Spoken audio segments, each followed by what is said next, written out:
Welcome back.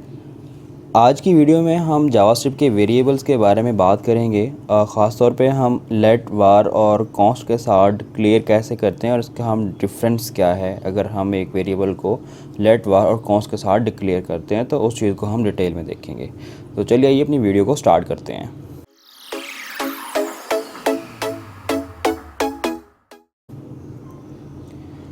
सबसे पहले हमारे पास वेरिएबल्स क्या होते हैं, हम इस चीज़ को समझेंगे। यहाँ पे मेरे पास एक इंडेक्स की फ़ाइल है जिसमें मैंने एक स्क्रिप्ट की फ़ाइल को यहाँ पे लिंक किया हुआ है, और आई होप सो कि आप जानते होंगे कि हम एक स्क्रिप्ट के टैग को हेड सेक्शन में भी रख सकते हैं और बॉडी सेक्शन के अंदर भी रख सकते हैं।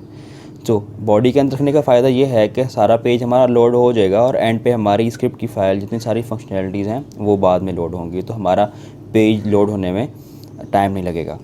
तो यहाँ पे मेरी एक्सटर्नल फाइल है जिसे मैंने लिंक किया हुआ है। यहाँ पे मैं आके एक कोई भी वेरिएबल डिक्लेयर कर लेता हूँ। मैं कहता हूँ कि यूज़र है और यूज़र का नेम क्या लिख देते हैं हम, यहाँ पे अली रख देते हैं। ठीक है, यहाँ पे एक मैंने वेरिएबल डिक्लेयर किया, ना तो मैंने इसके साथ मैंने वार लिखा, ना लेट लिखा, ना कॉन्स्ट लिखा। तो अब अगर हम इस तरह वेरिएबल डिक्लेयर करते हैं उसमें क्या फ़र्क होगा। तो ये भी एक वेरिएबल है। वेरिएबल्स क्या होते हैं, हमारे पास कुछ कंटेनर्स होते हैं जिनकी मदद से हम क्या करते हैं, डाटा को उसमें स्टोर करते हैं, जिसे हम बाद में अपडेट कर सकते हैं। तो जो चीज़ अपडेट हो सके उसे हम म्यूटेबल कहते हैं। तो वेरिएबल्स जो हैं वो म्यूटेबल होते हैं, ठीक है, जिन्हें हम वार और लेट के साथ डिक्लेयर करेंगे। अब यहाँ पे होगा क्या, जो भी वेरिएबल हम विदाउट कीवर्ड कौन से हैं, वार, लेट और कॉन्स्ट, इनके बिना हमने अगर डिक्लेयर किया है तो वो क्या रहेंगे, हमेशा ग्लोबल स्कोप में रहेंगे।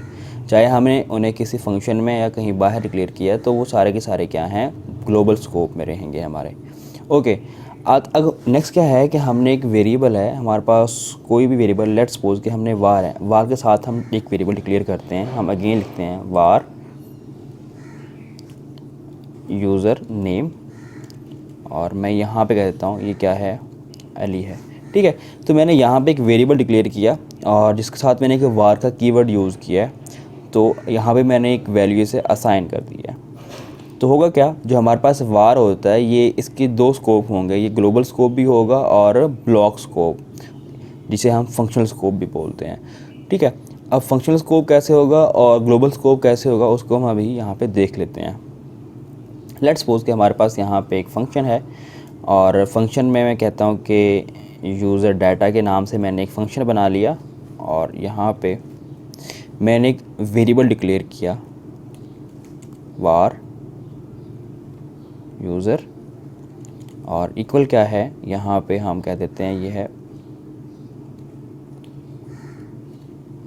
ठीक है, अब यहाँ पे जिस फंक्शन के अंदर मैंने जो वेरिएबल को डिक्लेयर किया है ये सिर्फ इस फंक्शन के अंदर ही एक्सेसिबल है, ये इस फंक्शन के बाहर एक्सेसिबल नहीं होगा। इसे अगर मैं बाहर एक्सेस करने की कोशिश करूँगा तो मुझे क्या होगा, अनडिफाइन आ रहा होगा।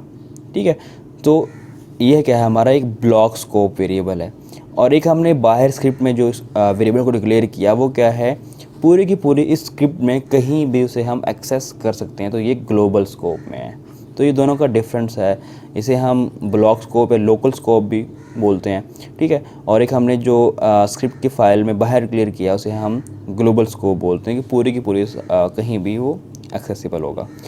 अब वार के साथ इशू क्या है कि हम ES6 से पहले हम वार को यूज़ करते थे वेरिएबल डिक्लेयर करने के लिए। अब होगा ये कि अगर मैं दोबारा इसी नेम के साथ अगेन डिक्लेयर करूं तो मुझे कोई एरर शो नहीं कर रहा होगा, जो कि एक अच्छी प्रैक्टिस नहीं है। और यहाँ मैं कहता हूँ इसका नेम क्या है, उस्मान है। मैंने यहाँ पे एक वैल्यू क्या की है, अगेन उसे असाइन कर दी और उसमें वैल्यू को मैंने अपडेट कर दिया, बट मैंने वार के साथ उसी सेम नेम को लिया और अगेन डिक्लेयर किया। तो एक अच्छी प्रैक्टिस नहीं है कि हमें अगर एक वेरिएबल जो ऑलरेडी डिक्लेयर है अगर दोबारा उसको डिक्लेयर कर दें हम गलती से, अगर हमारे पास बहुत ज़्यादा लाइन ऑफ कोड है तो हमारा जो रिज़ल्ट है अज्यूम कर रहे हैं वो उससे इफेक्ट हो सकता है, हमें डिज़ायर रिज़ल्ट नहीं मिल रहा होगा।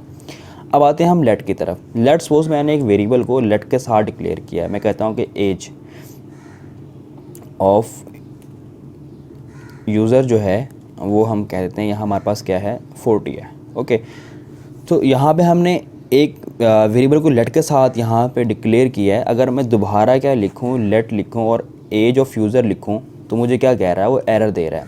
तो इसे हम हवर करते हैं तो बेसिकली बता ये रहा है कि जो लेट है वो हमारे पास एक ब्लॉक स्कोप है, ठीक है, और हम दोबारा भी यहाँ पे ऐसे डिक्लेयर नहीं कर सकते क्योंकि वो ऑलरेडी हम उसको डिक्लेयर कर चुके हैं।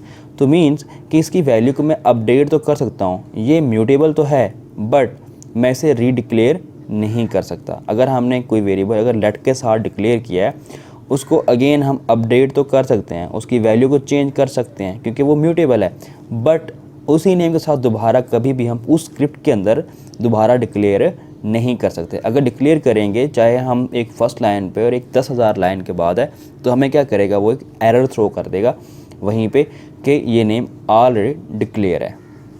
ओके, नेक्स्ट क्या है, हमने एक वेरिएबल डिक्लेयर किया कॉन्स्ट के साथ। मैं यहाँ पे कॉन्स्ट लिखता हूँ और कॉन्स्ट के साथ मैं कह देता हूँ कि हमारे पास क्या है, यूज़र्स डाटा ऑफ नंबर्स। ठीक है, यहाँ पे कॉन्स्ट मैंने बता दिया।